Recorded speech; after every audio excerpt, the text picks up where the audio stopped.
Matura matumaini na bula pesa mwena wa Isiolo ya gatagati no kumwe gwa kundu kuria shifo amwena ucio o hamwe na nini ao mahungurite niguo gutabania mũngũrũrio wa kuhitana na wendia wa njohi ngananie thina uria rerikana ni wongererekete mwena ucio. Tuko na intelligence ya kutosha. Pombe iko na tutahakikisha imeisha. Pombe iko na iko kila mahali.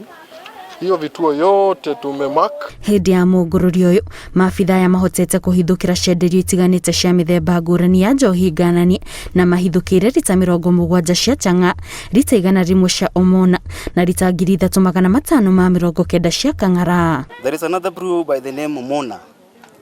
We managed to net also to destroy 100 liters, and the apparatus that they use in brewing this illicit brew, we destroy over 22 apparatus.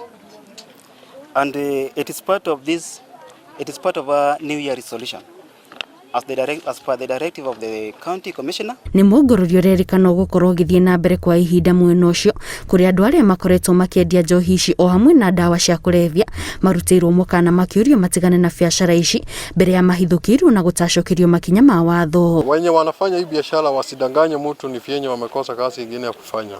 They are doing a lot of things with that money ambayo tumepata. Sio watu hohehahe, ni watu wanajua sheria inside out na wanajua vyenye wanafanya ni makosa.